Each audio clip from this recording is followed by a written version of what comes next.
What's up, everybody? So, I am bringing to you a video that has been super requested by a lot of you, and it is the web app stream series that we ran close to a year ago now. That a lot of you are saying, "Hey, can you remaster that? Can you take out the Q&A and kind of the chatty with the Twitch and just kind of make it more content, like we did with Zero to Hero, where it's definitely a live stream. There's definitely some live interaction, but it's more defined and it's compact and it's just full of knowledge, and that's exactly what we're going to do. So I am bringing to you, without further ado, the web app live stream series that we did, and this is geared towards beginners. If you've never done anything with web app, this is for you. So beginner web app pen testing 101. So go ahead and let's watch it together.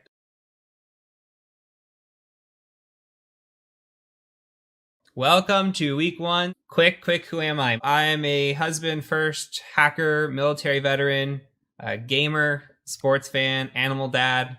I'm a former accountant turned pen tester. So I worked in accounting for a long time, and then I decided I'm going to switch off. I'm going to become a pen tester, and I did just that. So day to day, I'm a senior security engineer, and I own my own pen testing company, which is called TCM Security. What are we going to learn in this course? We're going to learn pen testing techniques, right? We're going to talk about the 5 steps of pen testing: information gathering, scanning and enumeration, exploitation, maintaining access, and cleanup. Okay, those are the 5 steps. We'll briefly cover those today. It's very important to know, and the methodology doesn't change whether you're doing network pen testing or you're doing wireless pen testing, you're doing anything. So you're doing web app pen testing, it's all the same. So on top of this, we're going to be learning some tools. We're going to be covering Burp Suite. I will also be covering Burp Suite Pro. You do not have to have Burp Suite Pro. There are just some features that I want to show you about Burp Suite Pro that make it really nice. And I am a big fan of it. So I got to show it, and if there's one tool that I recommend people purchase, especially if like you're trying to get into bug bounty hunting or doing web apps, $400 for Burp Suite Pro is 100% worth it. So on top of that, Nikto, Dirbuster, Curl, Sublister, Nmap. There's so many web app tools that we can use. So we're going to be covering some of those, looking into those, okay? On top of this, we are going to be covering the OWASP top 10, every single item in the top 10, and some others. Lastly, we're going to cover some important documents. We'll talk about resources, career advice, etc. Let's talk about resources. So there are so many resources, and we're going to cover these really quick. So this whole course is going to revolve around a tool called JuiceShop. Well, not a tool, a platform that was invented just for web app pen testing. So I sent out an email on the mailing list. For everybody who has already signed up, we are going to be using JuiceShop. Now, it is a highly vulnerable web app, and I will bring you to the page here. So if we go to the page, we take a look at it, and we go here. So JuiceShop, this is it. It's very simple to install. All you have to do is sign up for Heroku and then hit this deploy button. It takes about 10 to 15 minutes. 100% free. You get your own instance. Fun times, awesome stuff. On top of that, you can install it in other things. You can install it via Docker, via Vagrant, EC2 instance. They've got all different ways that you can install this, but Heroku is free. Very easy to set up. It's literally a one click of a button. Okay, on top of this, while we're here, there is this link for this Git book by the same author. He put together a whole book of everything, okay? Now, in here, there is a bunch of stuff. We can talk about all the vulnerability categories that we're going to be covering. So if you look at what we're going to be covering in this course, A1, A2, A3, A4, 5, 6, 7, 8, 9, 10, that is all of your OWASP top 10 right here.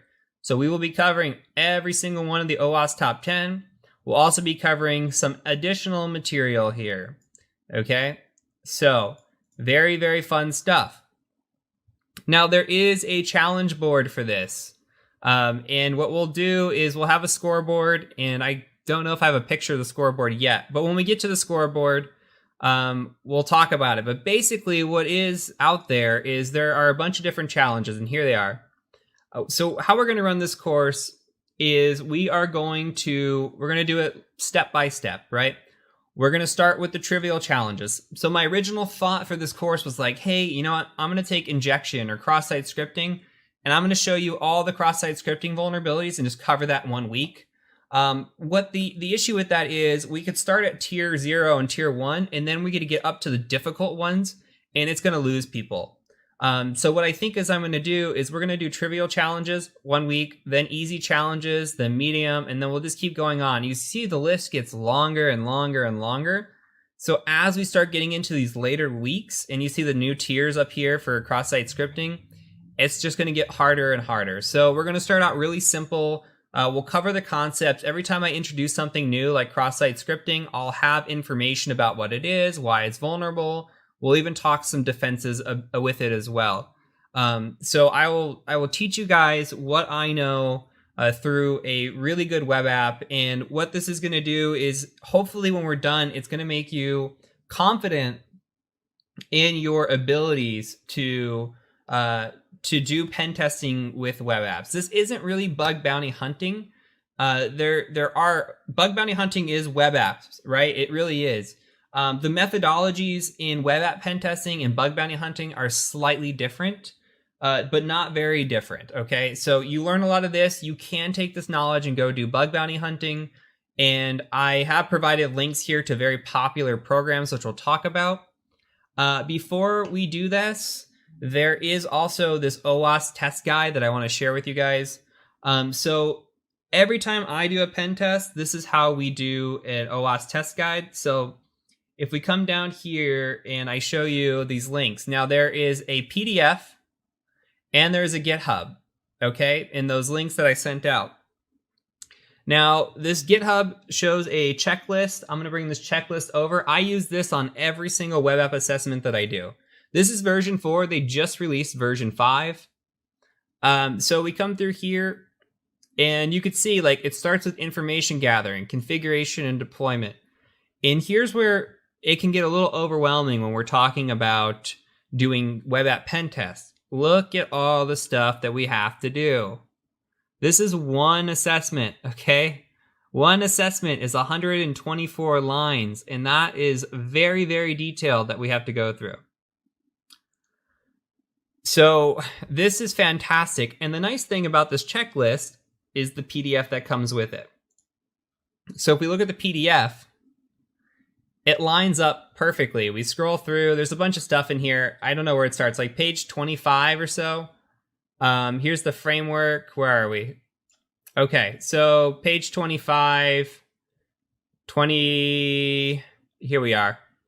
So page 28, actually. You come into here, OTG info 001. If we look back at this, OTG info 001. There's a whole write-up on tools to use, what you're looking for, how to do it. Your methodology is all here. On top of that, remediation. Okay? So literally, if you're doing a pen test and you have any questions, you can refer to this guide and your checklist, and that ensures that you don't miss anything. When there's 124 steps available to do a pen test, chances are you're not going to remember everything that's coming through. So it's very nice to have this kind of guide, this checklist, etc. And like I said, I use this on every single list, and it's nice just to go in here and say, hey, what tools do I use for that? With all the tools and everything that are out there, it's just hard to remember everything, okay? So here we go, onward. So if we go back into the PowerPoint, I'm losing my links. Bug bounties and education, let's talk about those really quick. So back into here. Bug bounties. What are bug bounties? Bug bounties, if you don't know, are public sourced bug hunting. So it's like doing a web app for a customer that says, hey, you can hack me. And you can hack me, and if you hack me, I might give you some money. Basically how it works. So there's a few big players. Bugcrowd's one. HackerOne is also a big player. The Synack Red Team is a little bit more private, but you can apply to be in there. You can do you could do a a test to get in, and if you're good enough, you get in. And then there is this website, Guru99, listed the top 30 bug bounty programs. So if you look at this as well, most companies have their own as well. So Intel, Yahoo, Snapchat. So you might find these on like BugCrowd, but you also can go to their website and look at some of the information that they have out there and do testing for these companies. So other than that, really quick shout outs on the education front. eLearn Security Web Application Penetration Testing version 3. This is a fantastic course. Okay, it's under courses, Web Application Penetration Testing. Awesome stuff. Great materials. Look at all the lessons. It covers a majority, if not all, of the OWASP top 10.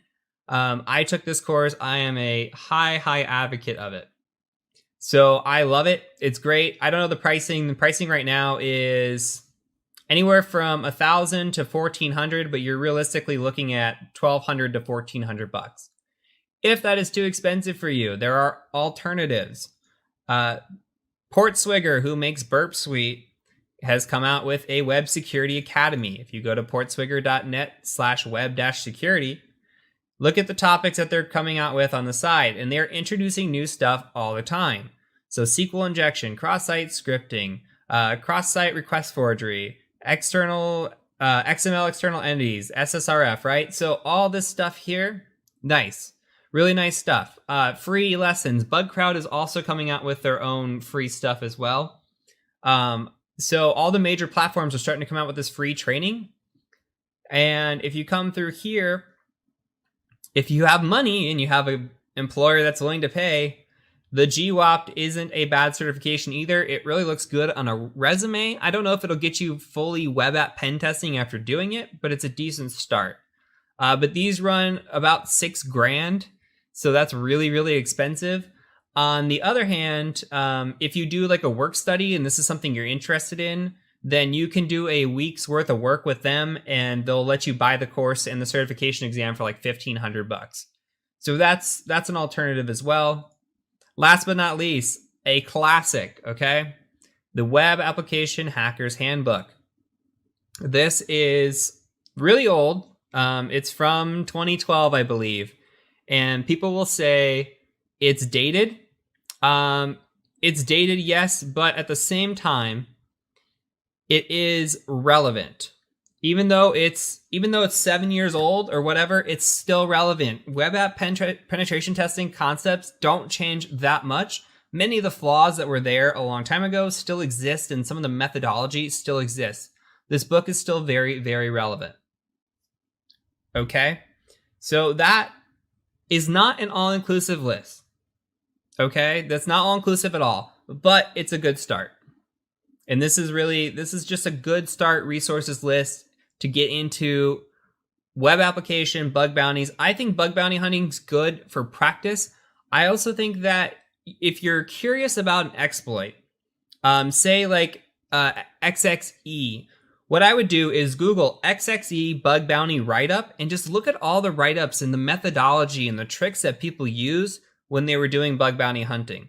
Same thing with a web app pen test. If I see something weird, chances are somebody's also seen that and possibly reported it through a bug bounty site. And that has helped me before when I'm doing actual client work to refer back and say, yeah, this is screwed up, or no, it's not. They wrote it off. It's nothing. So, all right, some quick notes before we start. Please only use the information learned in this course for ethical purposes only. Also, please take notes. If I'm going too fast, you can feel free to ask me to slow down or show something again. It doesn't mean that I'll be able to, but it does mean that I am watching the chat when I can. And I will do my best to go as slow as possible and show everything. We got a lot of information. Tonight's going to actually be really chill. We're just getting set up. All we're going to be doing is we're going to be testing against a public platform, and we will be doing enumeration. That's all we're going to be doing tonight. It's enumeration. Enumeration deserves, in my opinion, 6 weeks of teaching. I'm not going to. I'm going to do it for 1 week. But that's how important enumeration is. All right. So I'm going to take a drink of my coffee here.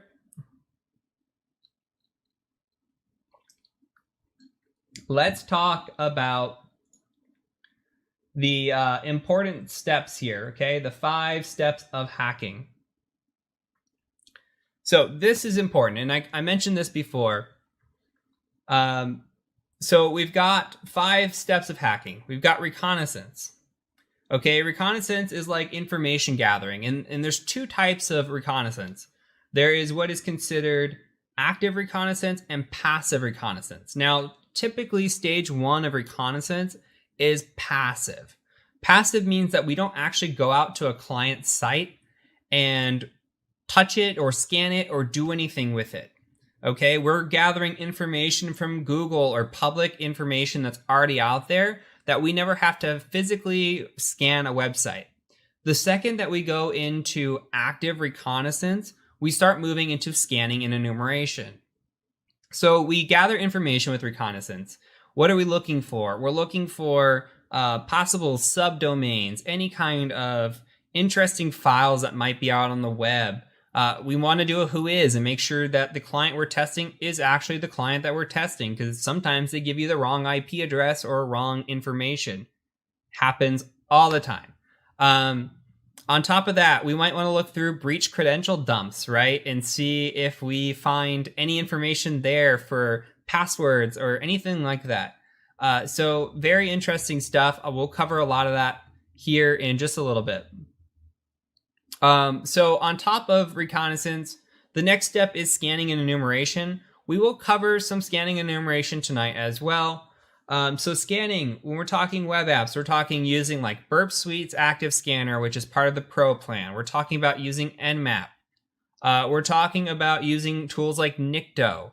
Okay, scanning goes on and it looks at the website, looks for some sort of vulnerabilities. We look at what kind of information is available to us, and then we enumerate it. We look for services. We look for all kinds of information, right? So the more information that we can gather about this, the better off we are. We are, as hackers, right? As penetration tester professionals, the best penetration testers are the people that can enumerate, have good patience, and are willing to dig deep when nothing is there on the surface. This is what we are after, okay? This is the most important. Gaining access, all that other stuff, not as important. Yes, it's fun to exploit, but you're not going to get to the exploitation unless you scan and enumerate properly. So, on top of this, the other 3 stages. Gaining access sounds just like you think it is. We consider that the same thing as exploitation. So gaining access, exploitation, same thing. That is when you run an exploit against a potential vulnerability and you leverage that to gain some sort of access. Now, in network pen testing, that typically means a shell. Same thing with web app. We can be talking about like RCE, which is remote code execution, if we can leverage a shell that way. Even gaining access to a user account or gaining access to an admin account, it's all gaining access.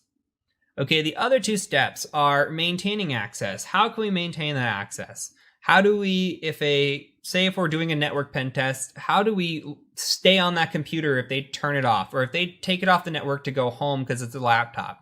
What can we do there? So the idea of that is, how do we maintain access until we are done with it?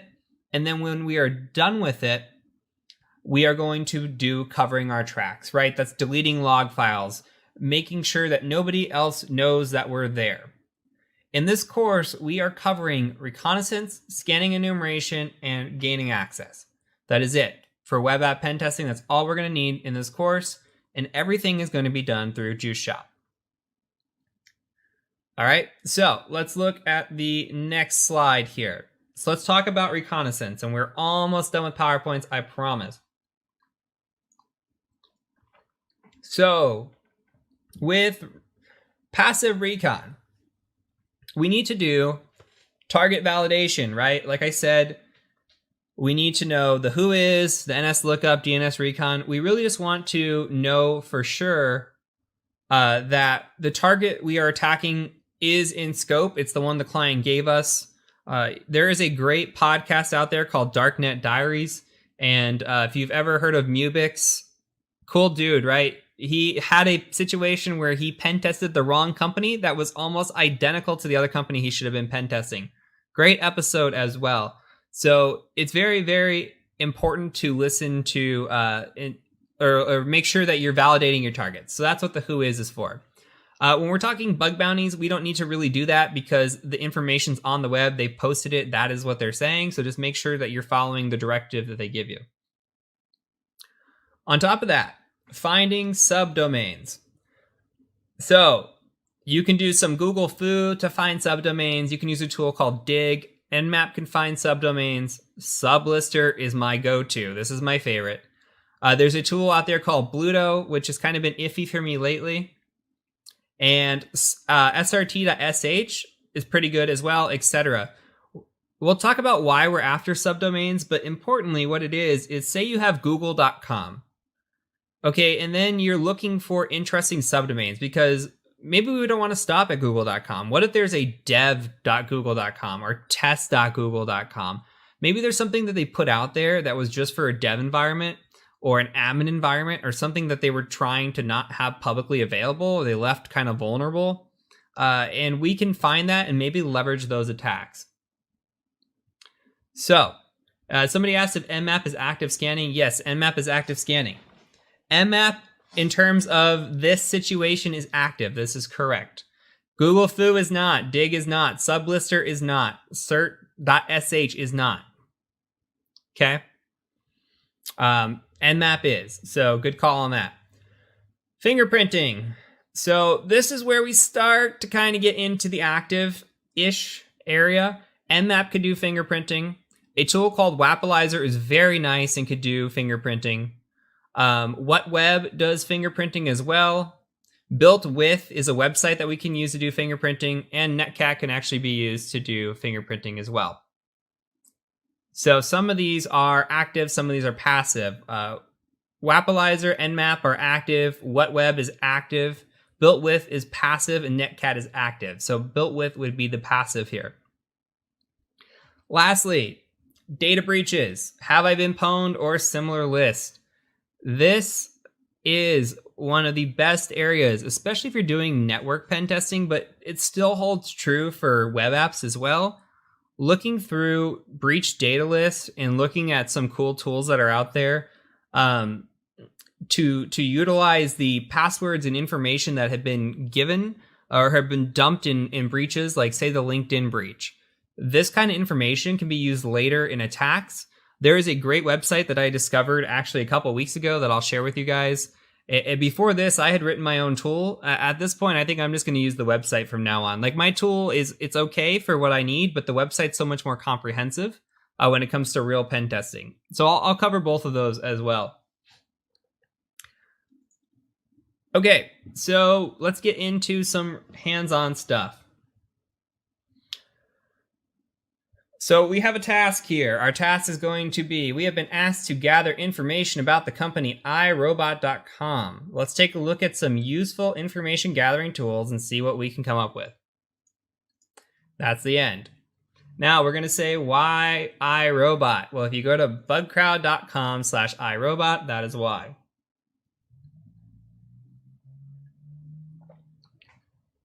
Okay. So if we come through here and we're looking at some interesting stuff, right? So we have to look at the targets in scope. This is important.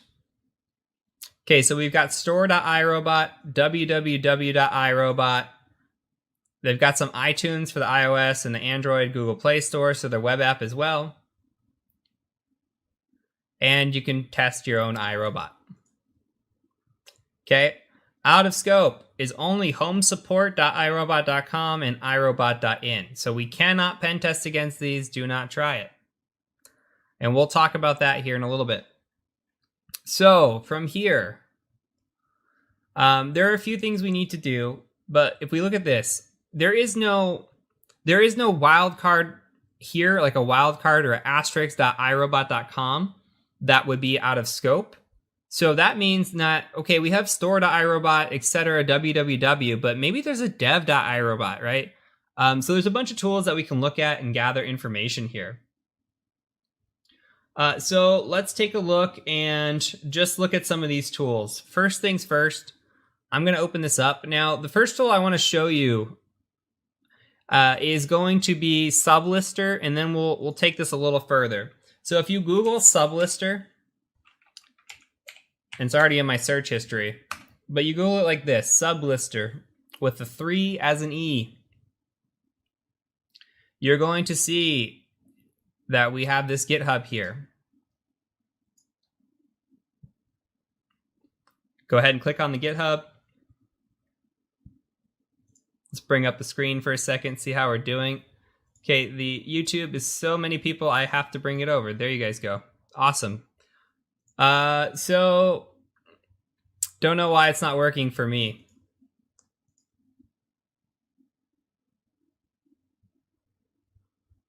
I already have it installed. If you guys can get to this domain, that's absolutely fine. Make sure I'm actually getting out to the web. I am. So if you need to copy this GitHub domain, it's right here. All you have to do is I put mine in the op folder. Got some tools in here. I thought I did. Okay, it's in the root. I lied. So we go into Sublister here. So if you need to, just git clone on that on this address here, and you should be able to pull down the git. You'd actually have to go in there and clone it though.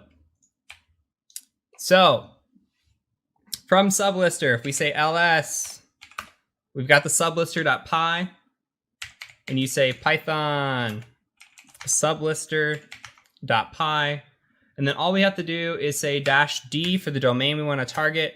And what are we going to target? We are going to target irobot.com, just like that. Okay, people are saying that it's in the apt repo now. I did not know that. So if you do apt, apparently apt install Sublister should work. Clearly, I'm having connection issues on this machine.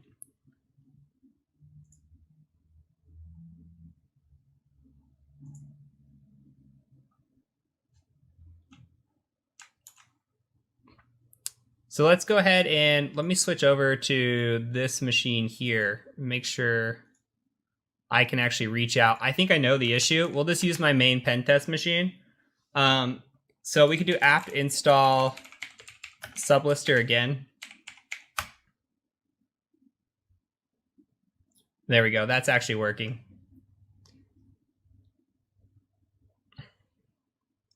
So instead of running sublister.py, we should just be able to use Sublister and it should work fine.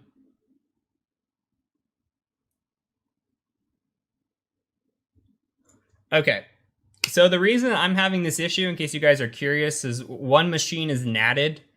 This machine is NATed, this machine is bridged. So I have issues with NAT, but the bridge machine's always constant. So, okay, Sublister. We do a domain. If you ever have a question on what you're doing as well, you could just type in Sublister. Usually it'll give you some information. -d is there, or --help tells you a little bit more as well. So we're just going to do -d for the domain. We'll try irobot.com, and that'll work now. Take a break here, grab a drink, and answer questions if I see anything worth answering.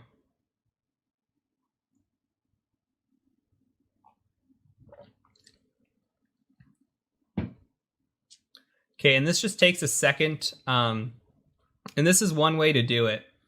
So we'll look through this way. There's also other ways to do this. So if we take a look here, let's see what I've got open. I'm going to quit my tabs. Oh, it's just dogs anyway.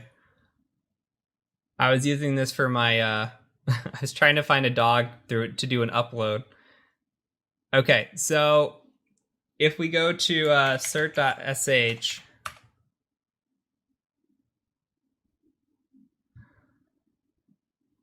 or yep, crt.sh, and we can look for, could do a %.irobot.com. The percent is a wildcard.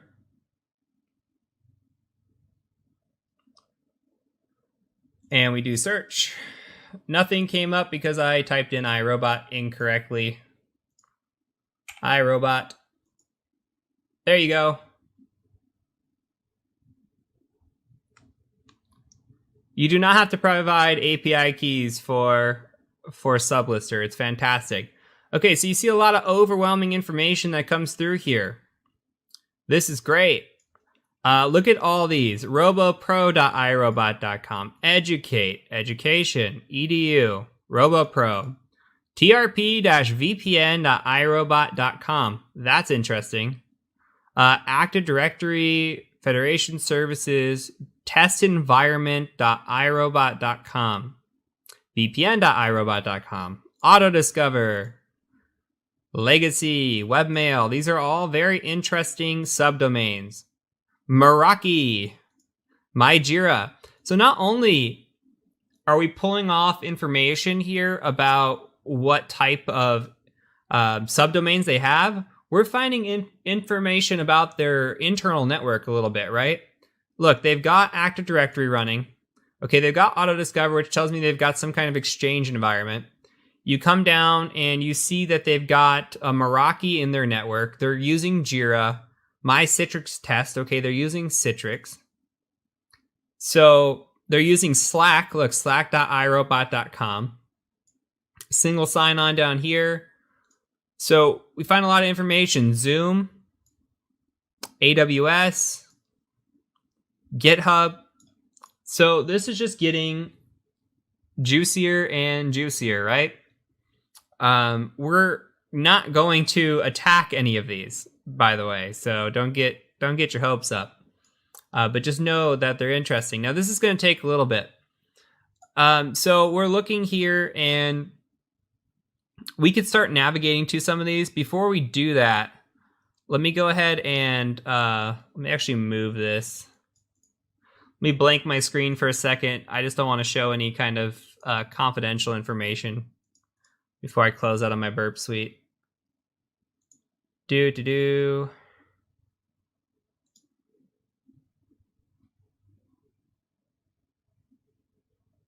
to load up Burp Suite Pro really quick.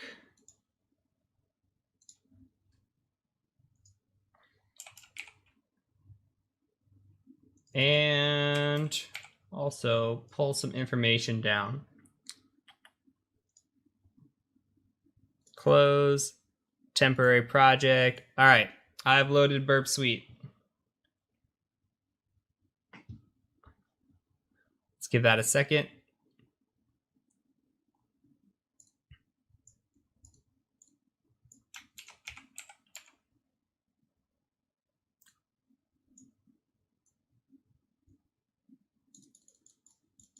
Uno más.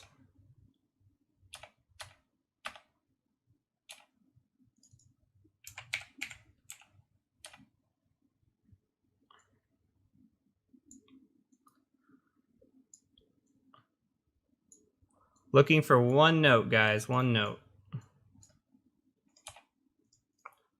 Okay, so in Burp Suite, a couple things that we can do. So the old-fashioned way here is we can go into Preferences,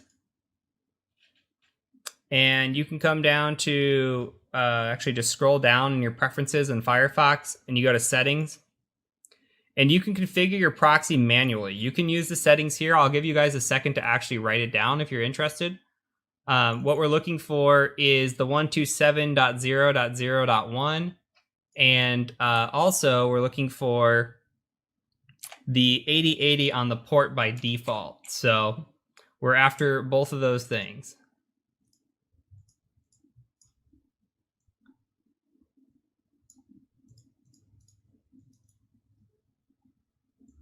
Okay, so the other way to do that is to actually install a tool called Foxy Proxy. So if we cancel this, I have this tool here called Foxy Proxy. All you got to do is Google Foxy Proxy and then go to the install. So if we say Foxy Proxy,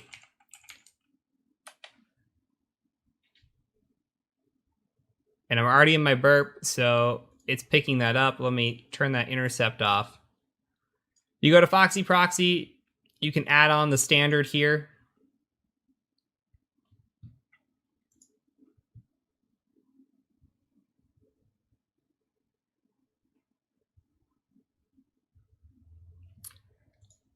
Okay.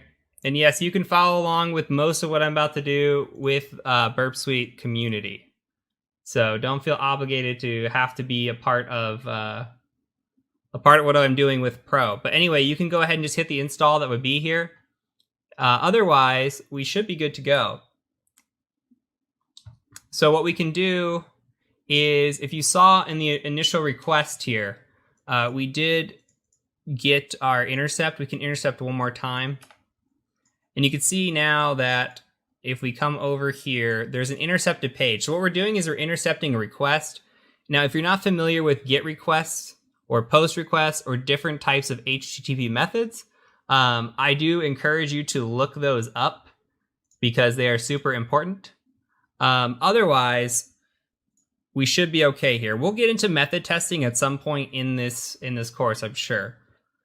So anyway, we're intercepting requests. We can come in here and change this request. We can make this a put if we want. We can do a lot of different tampering. We're not after that yet. We're just doing enumeration.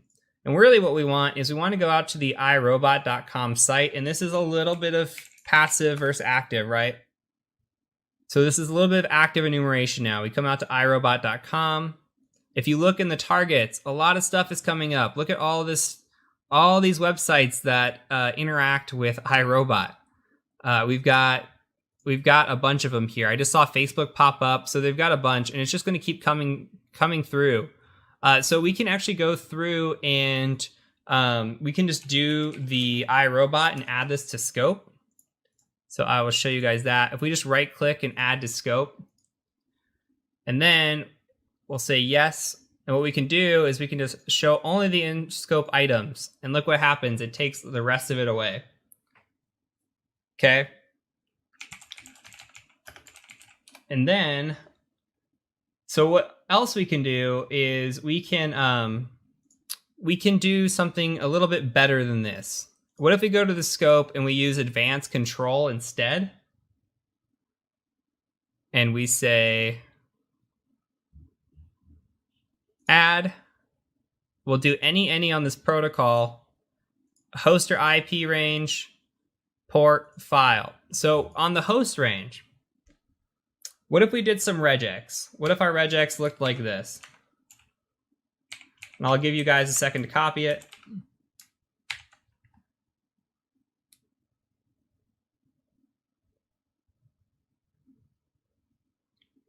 Okay, so we got a period, asterisk, backslash, period, test, backslash.com, $, right? So we're using that for scope. So now, instead of www, what if we just come out to iRobot? We can also add in the iRobot as well. So, and I also, nope, that should be good. If it wants to actually load.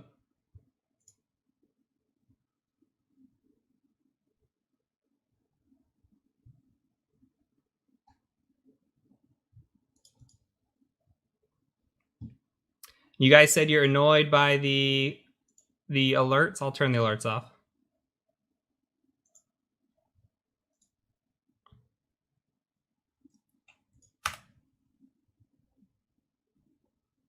See if we can pull it in.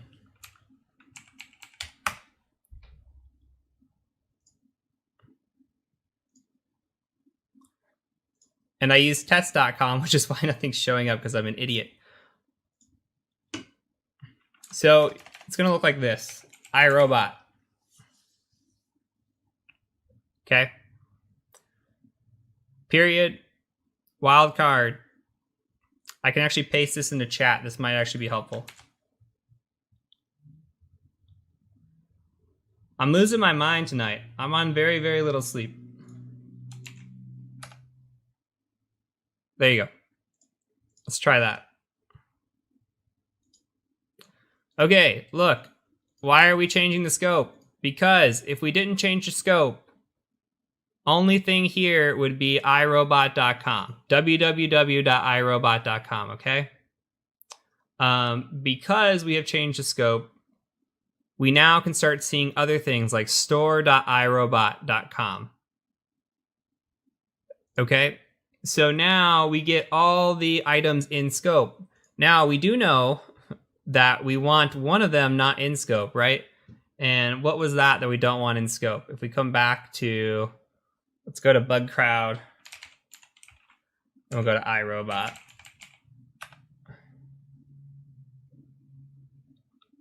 We don't want in scope this home support. So we can open that in a new tab, bring up this home support here, and then we can just remove this from the scope. And we won't ever see that again. Then we don't have to test it. I am drinking coffee. Somebody did notice that. Good call.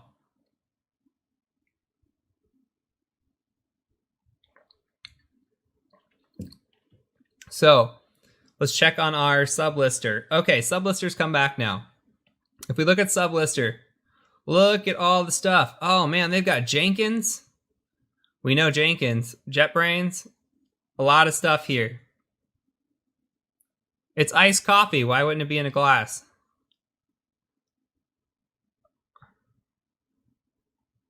So keep coming through all these things. API.iRobot.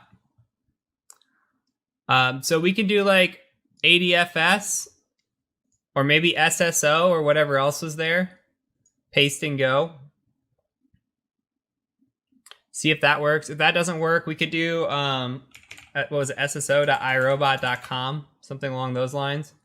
Okay, and that brought us to ADFS. So ADFS, right? We just brought that up. And look, you could see when we actually go to a subdomain, they start showing up in here as well.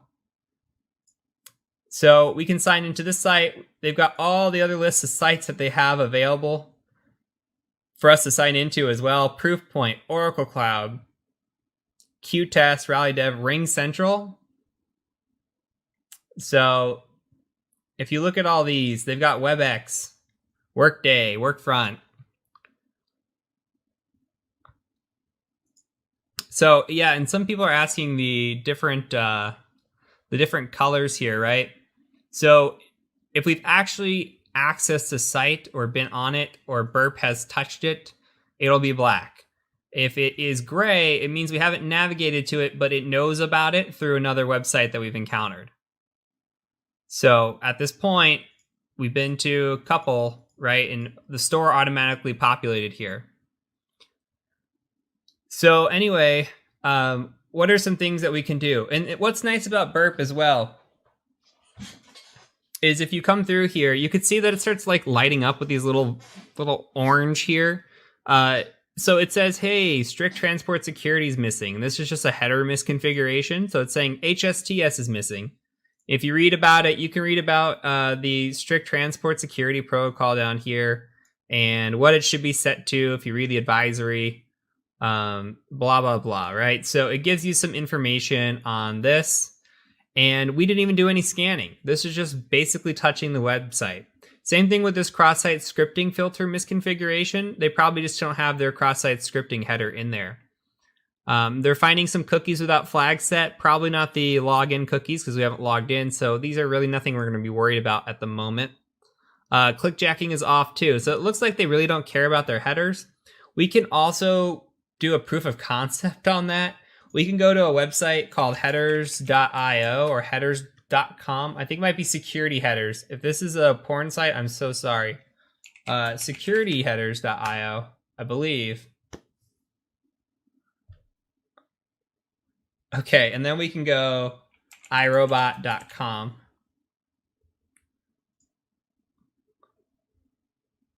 And they get a big old F. Okay. So it tells you, this is nice when you're doing a pen test too, is it tells you here what's all missing. And these are recommended security headers that should be on a website. So if we're doing a pen test, we would identify the missing headers that they have and put this in as like a low finding. So this is something to be looking for, but nothing we're worried about at the moment. But just something as to relate to what we're seeing in here. This wouldn't be any kind of finding on a bug bounty or anything. This is very, very low finding, but it is a finding. Okay, so on top of that, we could do So we're pulling in information here, right? And one thing that we can do is if we right click, say on iRobot itself, if we actually drop down, we can see all the pages that it's pulled up. We could, in fact, do a scan against this site if we wanted to.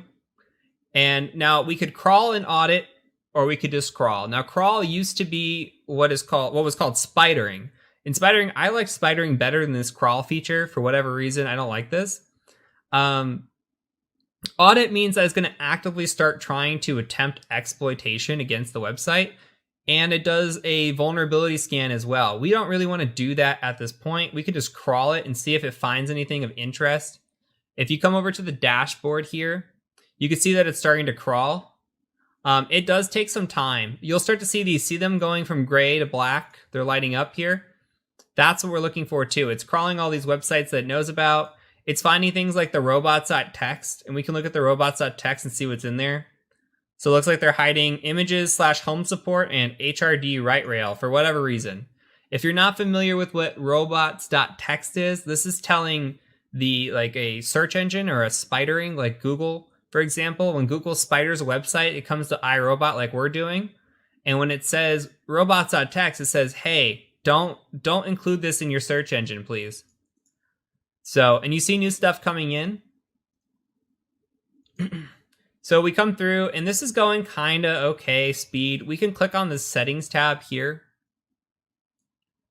And what we could do is go into the resource pool, and we can create a new resource pool.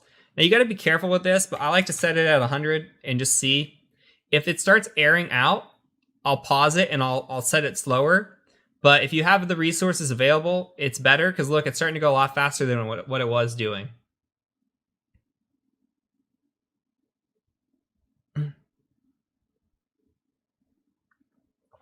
So I'm pretty sure this is a feature that is available for free Burp Suite. Now, if we did the active scan, if we go back in here and we do the audit selected items, this is not a free feature. On top of this, there are, if we go into the extender up here in the top corner, there is the App Store. The App Store is a wonderful, beautiful thing. You can come in here, such as a tool like this, ActiveScan++.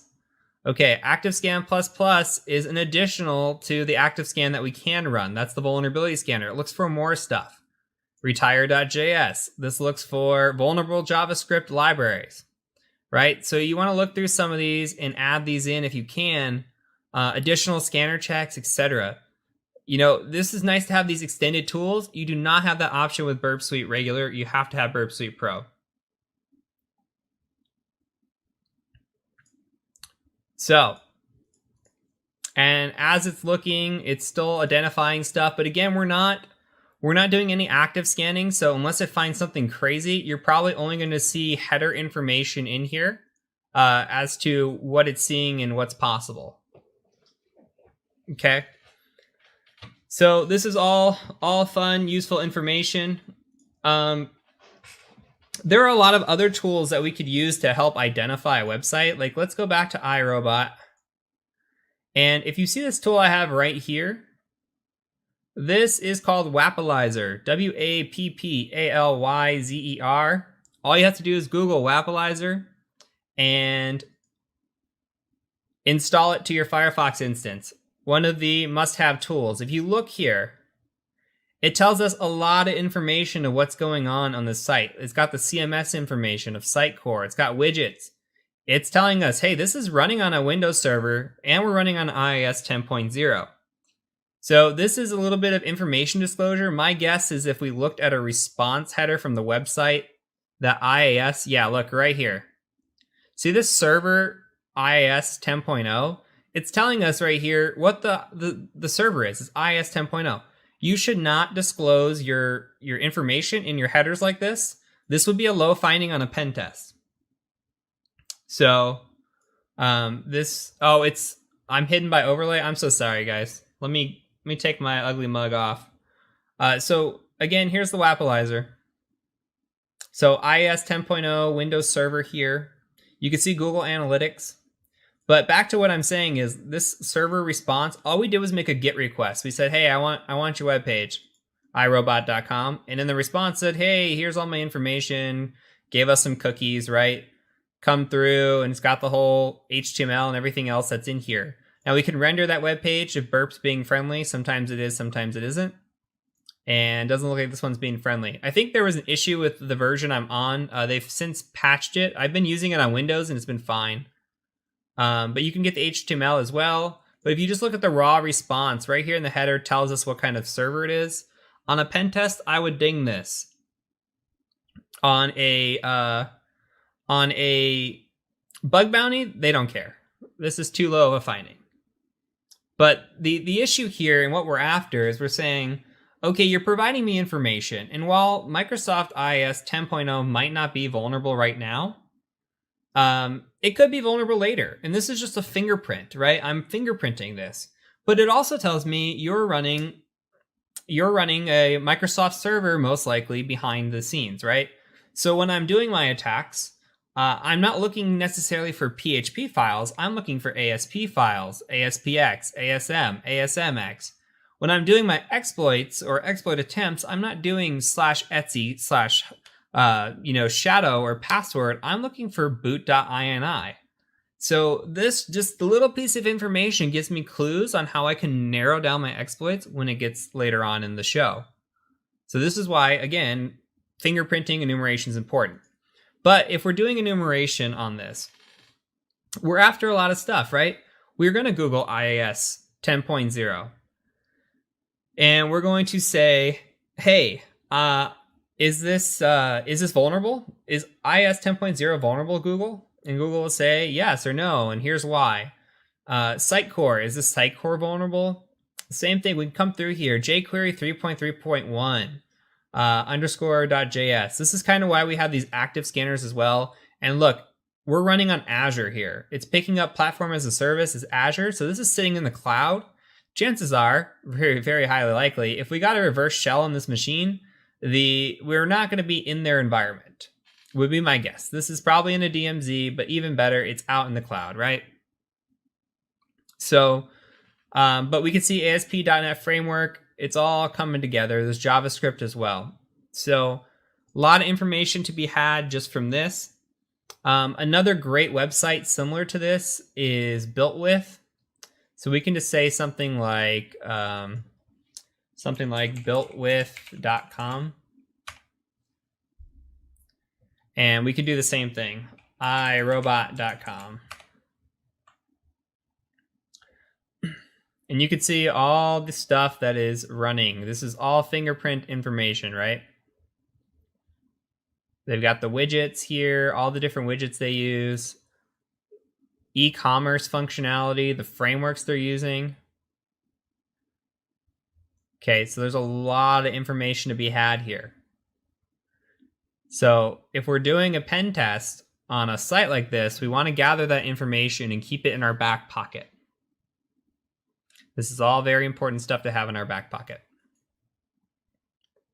And then we can check on our scan. See, our scan's still going. It's got 3 minutes left. It's made 5,600 requests, and we're still going. So other things that we can do. Now, there are some good websites. What I won't demonstrate, but I will show you to an extent, is this website that I discovered, and it is called WeLeakInfo.com. Now, this site is pretty awesome. Let me blow this up just a little bit. So if we come in here and we look at this. So it costs $2 for this site, by the way. $2 for 24 hours access. That's plenty of time. You can come in here and you can do a domain. So I could say @iRobot.com. And @iRobot.com, it'll return anybody that's been in a data breach. It'll return information about them. It'll return possibly a first name, last name, the IP address, an email tied to that domain, etc. And then we can just start really narrowing it down. We could say, okay, Bob Smith is part of this domain. Let's take that username and that password, and let's try to log in somewhere. Like we had this sign-in page. let's try to sign in with that username or password. That's what's called credential stuffing. We take this information here and we try to pass it along in credential stuff, right? On top of that, we can try to do some other things. Now, some more advanced stuff that I've tried is that so say I find Bob Smith, okay? And Bob Smith is part of this company or whatever, and I want to search by his name. Okay, I search Bob Smith, I find who I know is him, and I do this usually by unique names, like you try to find a unique name. And we say, okay, we found this unique person. It'll show their personal email addresses as well. So just because you don't find the domain, you can find their personal email address, look through all the dumps and see password similarities, and it's amazing. Another thing is too, you can search by a hash. Say that you find a user and their hash hasn't been cracked, you can actually search that hash and tie them to other email addresses and find information that way. So what happens is you tie an employee to their entire history through anything that you can gather, start gathering information about them, password reuse, whatever it is. It's only a matter of time before you find somebody who just added an exclamation or used the same password or whatever it is, and you're able to log into something that you shouldn't be logged into. So this is more or less part of external testing. Now, when I do pen testing for a web app, typically how I package it is I will sell the external pen test for that web app as well, because you want to scan the server and make sure that there's no weird open ports or nothing's going on, that you can't just hack into the web server itself, regardless of what's on 80 or 443. So as part of that, I will do credential stuffing and password spraying and all the other stuff. This is a fantastic site. Now, in the past, I had built a tool that did the similar thing, and I still use it on a quick fly list.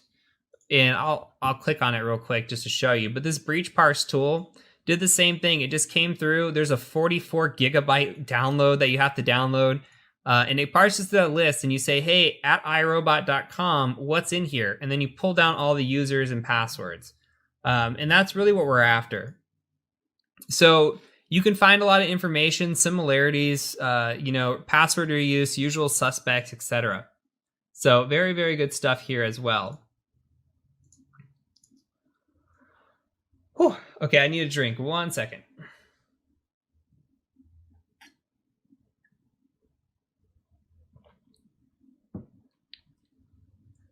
Okay, so on the same front, we can also come into here, and there's a website, which I had pulled up in the other one.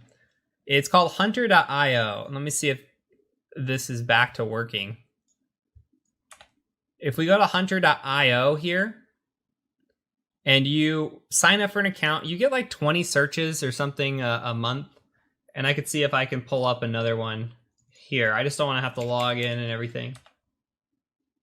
Okay, here's hunter.io. So let's say that we're searching for irobot.com. You see there's 71 results here. And you can see that it gives you the most common pattern of first initial dot last name, or first initial last name at irobot.com. We see that to be true pretty much across the board. And then if I'm trying to get into their application through enumeration, this is one of the popular ways. You take some of this. A lot of times you could pass this to like an Outlook server and see if there's valid usernames and passwords, and then you just start spraying these. You need to be very, very careful because you can lock somebody out of their account, especially if they're in Active Directory. So don't just go spraying and praying if you don't have permission. Make sure that you're not spraying and praying without permission. Okay? So anyway, that is that. Also a very, very good tool here, okay? So this just gives us more information. We can go out to LinkedIn. We can look at employees at irobot.com and we could say, okay, I know it's first initial last name. I'm going to add them to my list. And that's how you get a nice long list of users and credentials, or potential credentials that you can find on them. Is there somebody causing drama, guys? Hold on a second. Give me 1 second to open up the chat bot. Is there somebody in here? I don't have them in the chat. I can't ban them. No ban hammer, unfortunately. I don't see him in here. Okay, let's take a couple minute break and just chat for a second. Did I lose my screen? No, that's weird. Chat for a second. Any questions on what we've seen before I keep pushing forward or doing more?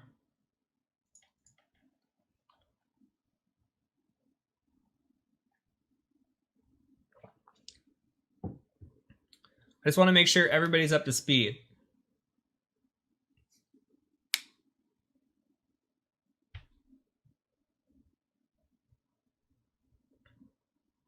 Okay. Am I always drinking coffee? No, usually energy drinks, but I'm really tired, but I didn't want to be too amped up. Thoughts of SQL map on a production server? Be very careful, you might tip it over. But if SQL injection's in scope, go for it. Did I find these tools by just searching? Just, yeah, searching around, looking at other people's enumeration is how you would do it. Once you have those credentials, it might be fair to fetch the same info over all systems. Yes. Okay, only questions about this, guys. Has my 2080 Ti been worth it? Yes, but we'll ask AMA here in a minute. I'm gonna come back. We're getting down to AMA. We're not there yet. Does Wappalizer leave a footprint? That's a great question. It's public information by just going there, so I don't think it's a big deal to have it on. So anyway, all right, I'm going back to the screen. So screw this VM. It's all jacked up. So we come back in here. We can do scanning against the website. Let's talk a little bit about scanning. We've been talking mostly just on kind of passive scans. We haven't gotten super active. So with active, one thing that we could do, we can just, for example, run a couple tools. One tool that I like to run is Nikto. You can say -H for host and just do something like iRobot.com. Now, in a bug bounty program, are you really going to find anything? Probably not. This is not something, again, for bug bounties that we want to do. Really what we're after here is we are after this in terms of a web penetration test.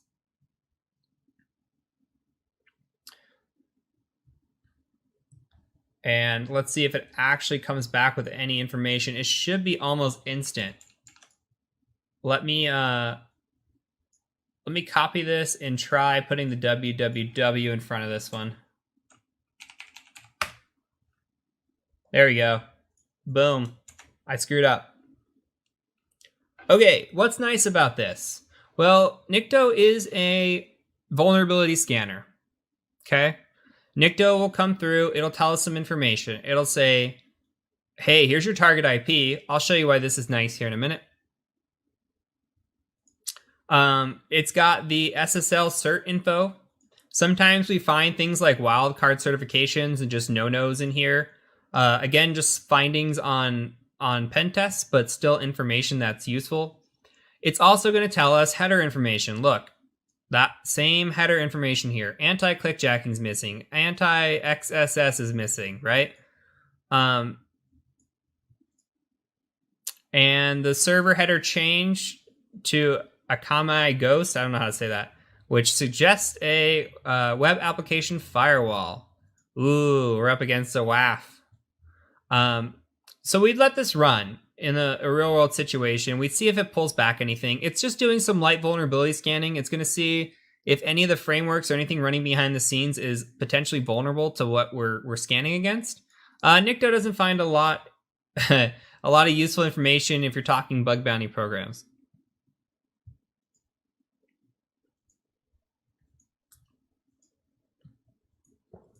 All right, so anyway, what we're going to do here too is let's say that we want to scan this for the SSL and we want to look at the ciphers. Let's say we want to look at nmap 443 on the port, and there's a script that I like that is -- script equals SSL enum ciphers, and then we'll just say actually we'll just do the IP address that we have. Let's try that script real quick. And they did really well. Look at that. That was fast too. So we're looking at the TLS ciphers that they're using. So if we come through, I'll scroll back up for a second. This is something that we check when we're doing a pen test, a web app pen test.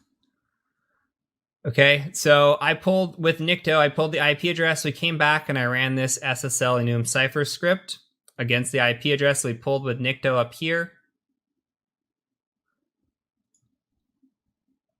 And then you come down, you run it, and you check against ciphers. It gives it a grade between A and F. And as you can see, if you scroll down all the way to the bottom, their least strength is an A. So they're doing very well on the cipher front. Now, ciphers are incredibly hard to exploit. It takes a lot of time. It's not something that most people will ever do in their lifetime. It's just something that is valuable during an enumeration phase to report back on. And if they're using, like, say, if they're having Fs in their ciphers, okay, maybe that's an issue, right? Like a big issue. And maybe there's other things that are wrong out there if they're neglecting just simple things like ciphers, maybe we have issues, right?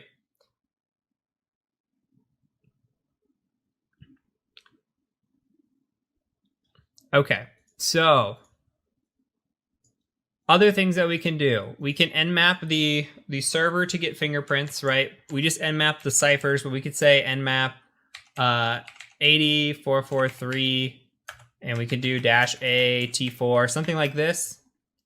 We can hit paste on the IP and scan that way.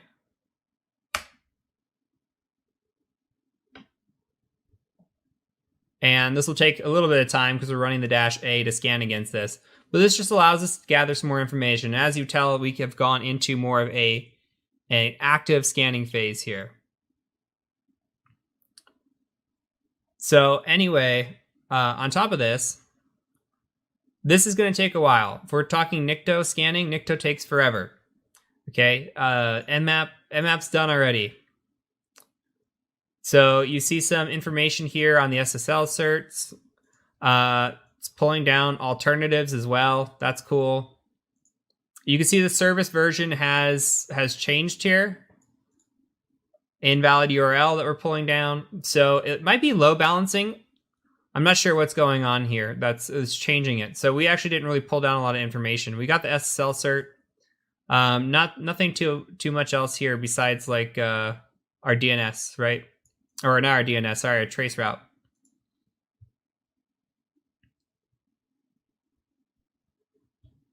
Yeah, I wondered if all the people scanning iRobot are going to freak them out too, but right now we're YOLOing out. So this is good. If we come back into here, say for example that we wanted to actively scan against this, you got to be careful with active scans. And let's go ahead and do a right-click scan on iRobot. This is only for Burp Suite Pro. Let's say audit, because we already crawled it, right? Let's just say audit. Now we can consolidate the items here. Like we can come in here, remove duplicates if there's any duplicates. We can remove items with no parameters if we want, just to get out of this. So that way we're only fuzzing things for, like SQL injection, cross-site scripting, and places where we can inject information and parameters. So that brings us down to a nice list of 4, and it's off of a home page. It's not really going to find much, but we could active scan against this, right? Now, let's talk about the proper way of doing this. This is not the proper way.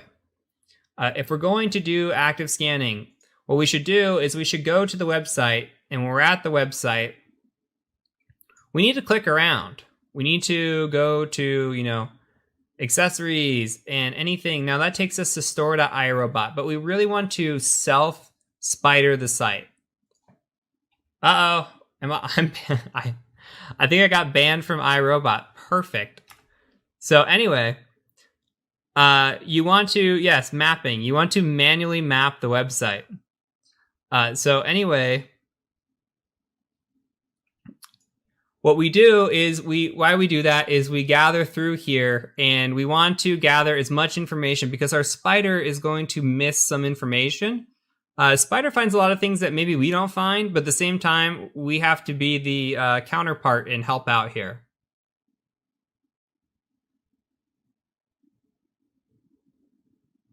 Yeah, I'm not worried about the ban, guys. Like everybody else is saying, it's perfectly normal. We're running a lot of traffic against their site. Okay. So, with the information that we found and everything else, then we would start scanning it. Now, I'm going to throw out some caveats or some, please don't do this. If you are in a application and say, for example, you have admin access, because that's how it works with pen tests. Typically, they give you an admin account and a lower level account. Say you have an admin account that controls usernames. You can create new users, delete users, etc. You go in there, you spider that. Maybe you create a new user. Maybe you delete a user. And you use that process, and that gets all stored inside of this. So all those requests that you made will get put into here. Now, if you run an active scan against those requests, guess what? It's going to repeat those requests. And you could end up deleting a whole database or adding a bunch of junk users. Same thing with forms and all kinds of other stuff. Now, I made this mistake. I made this mistake not that long ago. And you know what actually probably tipped us off, guys? You guys are talking about the WAF. It's honestly the Nikto probably. The Nikto is so identifiable when we're talking against any decent WAF. It's going to pick up Nikto in a second. So my guess is when we started scanning here, it picked it up. You see it changed. Honestly, that's what happened. So Nikto probably screwed us up. Okay, so I will talk about the mistake I made just this week doing a web app pen test.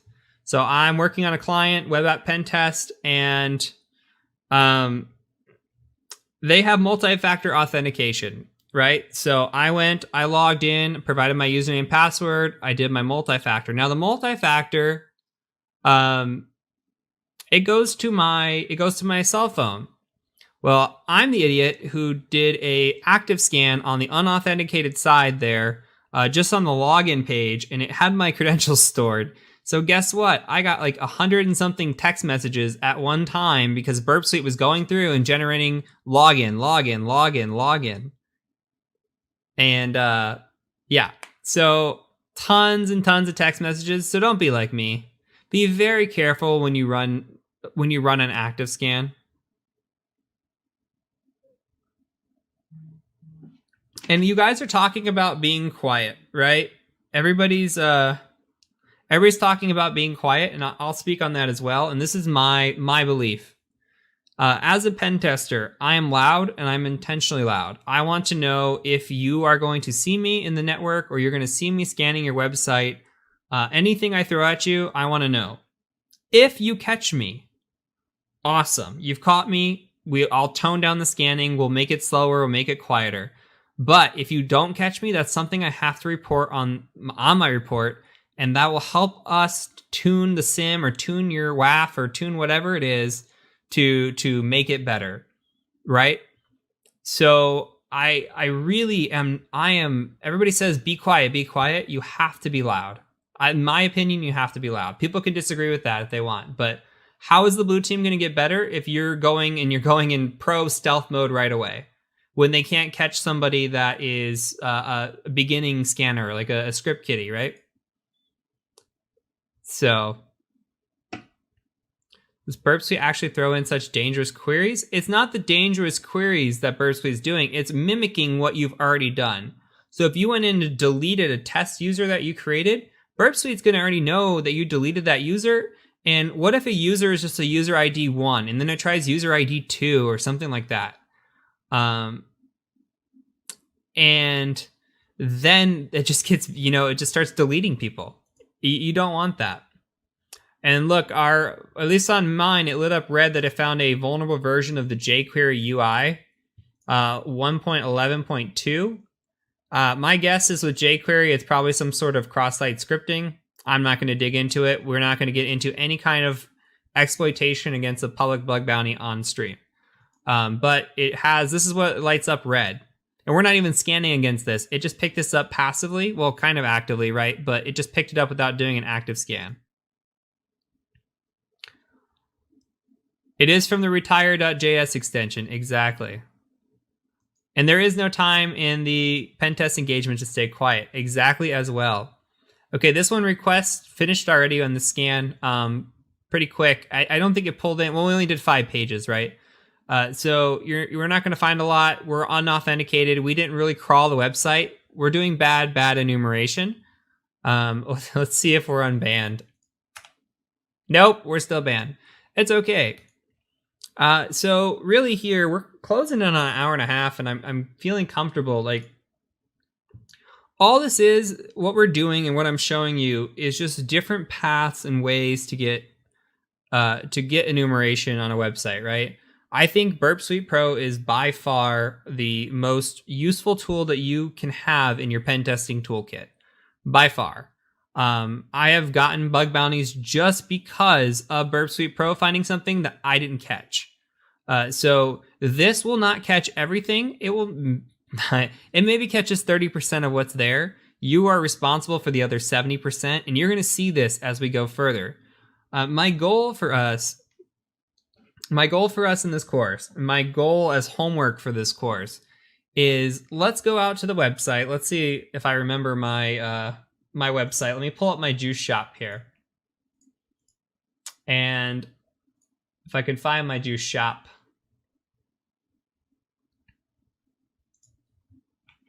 Okay, also don't hack my juice shop, please. Because then I'll just be sad. So if we go out to the Juice Shop app, welcome to Juice Shop. Yay. Okay, this is the first time you see it. This is our application. This is what I want to pen test. So what I want us to do, and what I want you guys to practice, is take everything we've learned today, and practice it again. Now, you don't have to do sublister against this. Don't worry about that. You're going to have your own subdomain. Nothing else is going to be here in terms of a subdomain. What you should do, I mean, you can run it, but it's going to come off public information anyway. You're not going to find anything, right? What I want you to do is practice loading this in, coming in here and showing only in scope items, coming in here and fixing your scope, right? Saying, okay, well, I want to do Juice Shop. So I'll go to the Juice Shop, and then I will put that one and only that one in scope. And then we just go from there. So it's really like, this is what we're after. We're after being able to scope our stuff. We'll work on intercepting with proxies. We'll work on intruder, repeater. You're going to learn all these different tools as we go. First things first, get your website enumerated. Come in here, click on some stuff. Look at this, submit something. Just play around and see what you can see, and then get there. So there is a scoreboard, which you have to find, but if you're looking at it, you can just find the scoreboard off of what I have. If we come in here, it has all the different difficulties. You see there's 9, 10, 19, 21, 16, and 11. So we are going to go through these. It has all your challenges. Even some of these have little walkthroughs.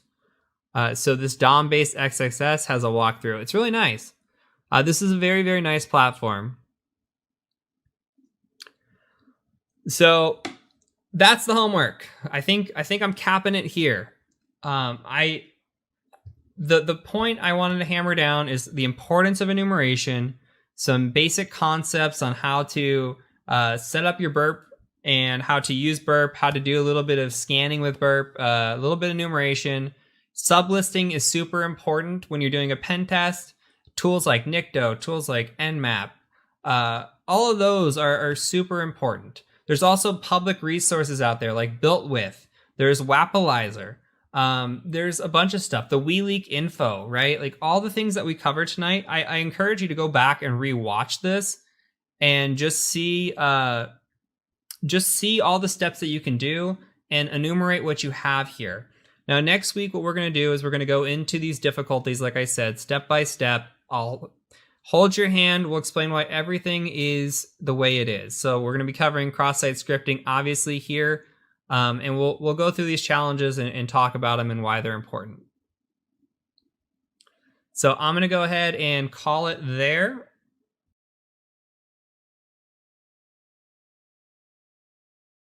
Welcome to Web App Testing, week number 2. This week we are doing the trivial challenges. So what does that mean? We're going to learn some things today. We're going to learn a little bit of enumeration. Last week I left you off with homework on, hey, you should enumerate the app and see what you can find, right? And this week we're going to cover, okay, what do we find?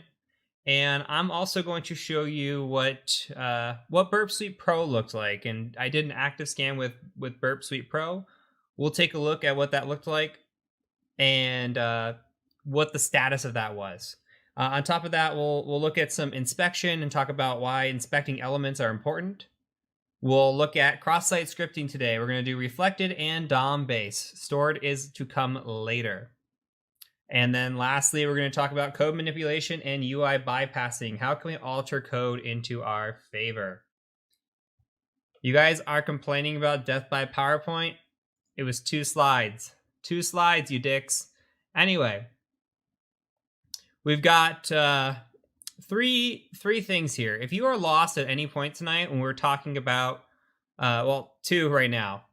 If you are lost at any point when we're talking about coding, when we talk about HTML, we talk about JavaScript, we've got 2 good resources in my opinion. I'm sure there's more. You guys can link more if they're out there. Codecademy is a great website. You can sign up and try the Pro for free. I don't even think you have to submit a credit card. I'm not sure. Don't quote me on that. If you go to codecademy.com and go to the catalog, you come through here. They've got all different kinds of stuff. But if you're looking for some good things, how to build websites, great stuff. They've got HTML, CSS, JavaScript. Look into some of these things and just learn the basics. You don't have to be a full-on developer to be a pen tester, especially with web app. It just helps. Okay, it really, really helps. Somebody said no credit card required. That's awesome. They don't make you put in any credit card. So you get a full week of Pro, and you can see which ones are Pro by the upper corner here. I've done the Python 3 Pro. It's really good. And on top of that, you have this website here, Team Treehouse. Now, back in the day, this is how I learned. So it was about $25 a month for this. They got tech degree paths and stuff. I wouldn't worry too much about that.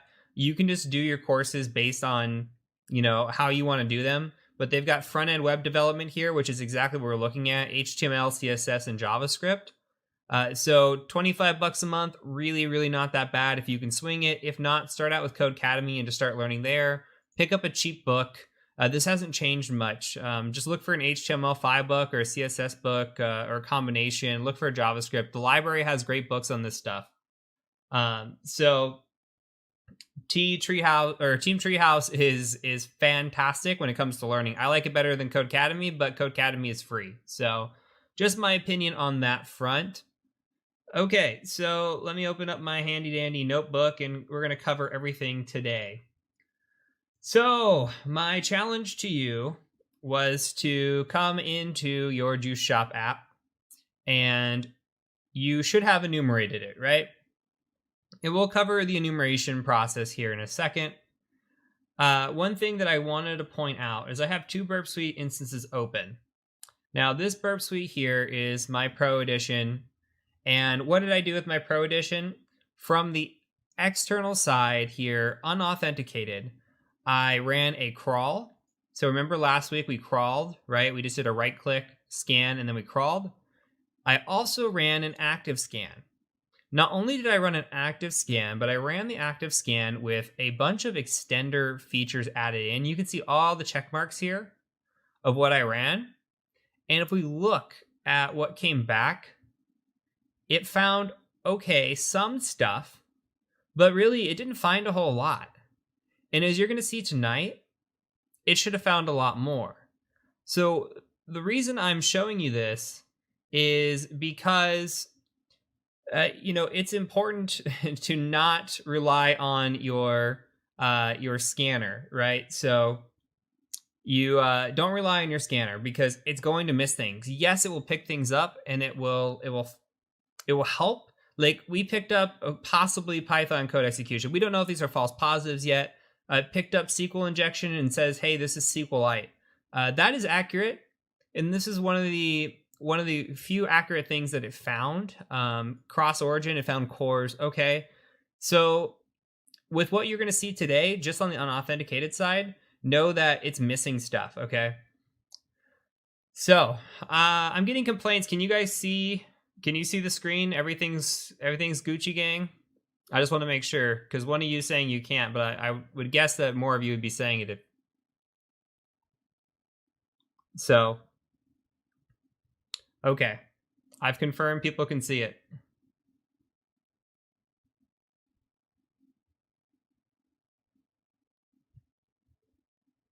Slightly laggy. We're having some issues here. We're having some issues. We're getting some drop frames as well. I don't know what's going on with that. Unfortunately, there's a new setting that came out, and there's also bad weather and everything else that's been coming out. So we're gonna push on with the stream. So anyway, okay, back into Juice Shop. So I'm going to load up Juice Shop here, and what you need to do to follow along is just open up Burp Suite instance. And make sure that your proxy's running, you have your intercept on, and it should be pulling in your Juice Shop, right? So remember, we set up this last time. Hey, Retina, thank you for the sub. I appreciate that. So we pulled this up last time. It should be the same thing, right? So if we were to go here and refresh, and then we come back, you should have a blinking intercept. So we need to make sure that we're filtering through here. Now that we are, we can come over here and we can either copy this here, this HTTPS, and add this to our scope. And that's the wrong burp. Come through, and then we'll just say add to scope and just paste this Juice Shop here.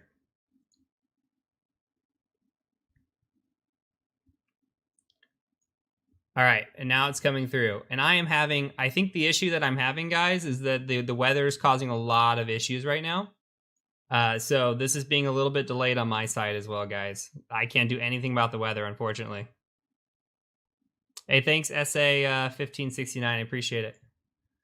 Okay, so let's go up here and hiding not found items. Let's do show only in scope items. And then now we only got the Juice Shop here. So what's going on here? Well, we've got some things that are found, but nothing yet. It hasn't really crawled the page, right? It found a little bit of things here. It found API assets, REST API, okay, socket.io. Not a lot of information yet. So what we're going to do is if we right click and we say scan, we can go ahead and crawl this page. Before we crawl the page, though, what I want to do is come into here, and I want to just click around. That's one thing we should do, is just click around. So click on here. Maybe we can add a comment, just say test, anywhere you'd like. Okay, we put test in there. That's fine as anonymous. Click on buttons. Let's click on the login form. Maybe try to submit some stuff. Okay, invalid password. Give customer feedback, and just submit some things here. What's 2 minus 10 times 8? We've got 80. What is that? Is that negative 78? I don't even know how to do math. Submit, maybe not submit. Hey, it's submitted. Okay. Click through, about us. Same thing, do a search. We can just put in tests. All we're doing is just getting parameters in here. We just want to get as much information into this app that we can. Okay. So there's that. Now let's go check out Burp Suite one more time. And nothing new, that's fine. But let's go ahead and right-click Scan and Crawl. And just say okay. Actually, we can do a resource pool, make this a little bit faster.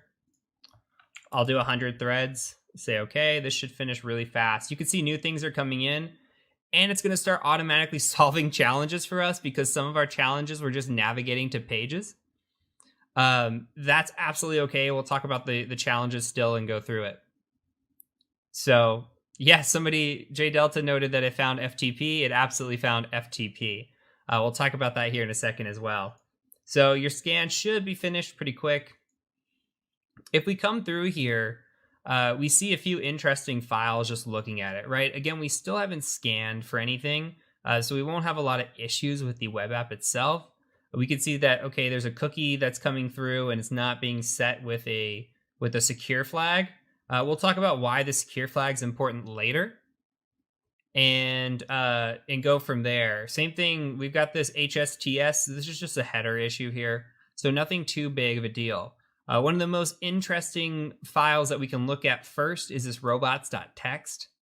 So if we click on robots.txt and we look at the response of the robots.txt, you can see it says disallow FTP. Now, if you don't know what robots.txt is, this just says, hey, what can or cannot be crawled by a web crawler, right? So they're saying, hey, don't crawl this FTP location. And this is just like saying to attackers, hey, don't come, don't look here. So it's telling us don't look here. Why is it telling us don't look here? Well, there's a folder here, FTP. Maybe something is interesting in this little area. So we'll have to check out the FTP area as well. As you can see, it already found it on its own. So from here, let's go ahead and start with our challenges. Now, we've already solved 2 on accident, and that is completely expected. That's fine. What we're going to do on this page, there's 2 things that we should do on a page. One is we should always right-click and view the source. You're looking at the source code to see if there's anything of interest in here. Are there comments? Did the developer leave something behind? Are there hard-coded credentials, right? Nothing really that interesting in here that we can see. So that's fine. They've got a script running, and it's just asking about cookies. So we won't worry about that right now. Let's go ahead and just right-click again and say Inspect Element. And we can bring this up a little bit. Now, the inspector is going to be our friend tonight. And I should note that tonight's going to be very chill. I don't even know if this is going to go an hour and a half. It might go an hour and a half. If it doesn't, not a big deal. We're on the trivial challenges at this point. The farther we go into the weeks and we get more difficult, it'll ramp up, I think, very, very quick. So with this, we're looking at the inspector, right? And we can hover over some things and kind of find our way around the page. Like, you can see that, okay, it's highlighting everything here, but maybe we just want this top app bar. You see it's highlighting the app bar up here, and we can just dive right into this and scroll through, look around, right, and look at all this stuff. We can also come in here, and there's a console for us to insert our own code if we wanted to. There's this debugger here, which is interesting because we can look at the JavaScript files. Now, if you look at this JavaScript file, look at this. It's not very pretty. We can actually come down here and just do pretty print source is exactly what it's called. And you can look now and see that there is some pretty print down here. Much better. But we're still looking at 44,000 lines of code. How the hell do we go through all this, right? Very carefully is one answer. We can look through it to see if we can find any, comments or anything of interest as well. It's a long time. This is why web app assessments take a long time as well, is because there's so much fine-tooth combing that you have to do. In this instance, we can do is just hit Control F, and we can do a find in file here. So we're looking for something first. Our first challenge is finding the scoreboard. So what we're going to do is we're going to search score, and I'm just going to cheat a little bit here and help you guys because 33 results return. Instead of going 1 through 33, go ahead and hit the up arrow. and get to the 33rd result, or else we'll be disappointed scrolling through. So, and again, to get to the search bar, Control F to get to the search bar. So if we hit up and we get to the 33rd result, we see score dashboard, right? So in order to do this, we see that we're at a pound sign here, / Let's just enter in score dashboard like that. And we solve the challenge of finding the scoreboard. So I'll give you guys a second to catch up there.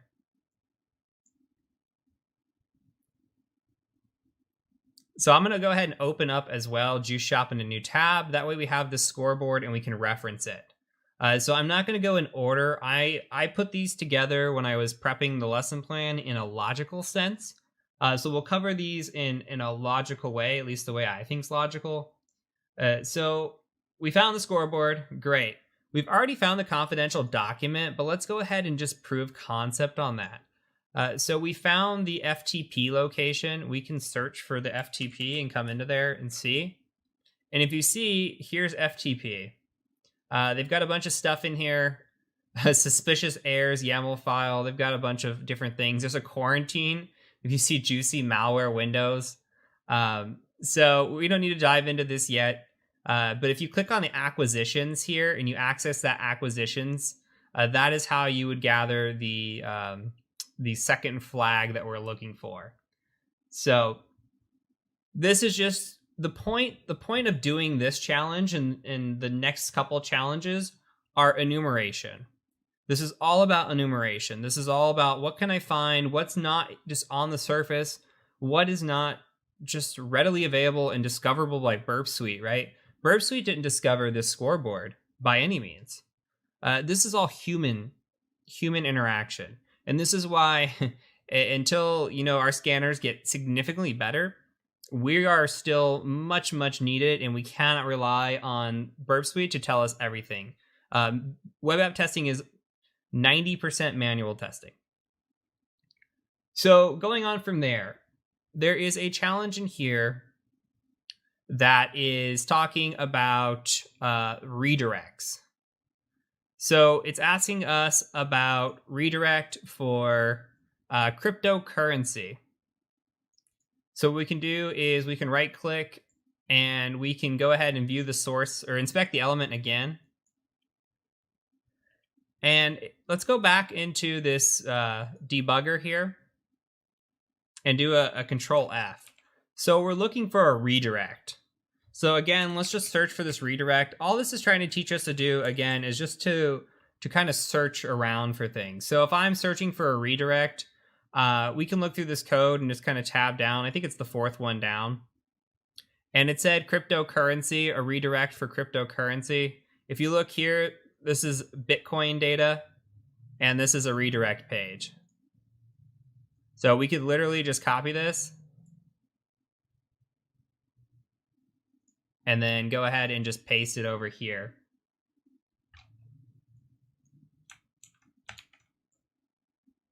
Or freeze out the entire entire instance of this. Well, that's fun, right, guys?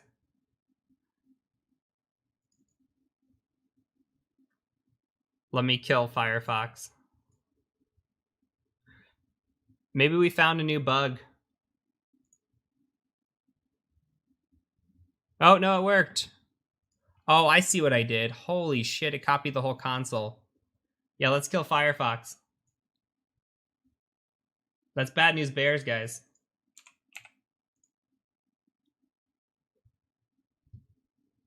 Okay, let's not open that. So it should look, and I'll print this for you guys in the chat. I absolutely copied 44,000 lines.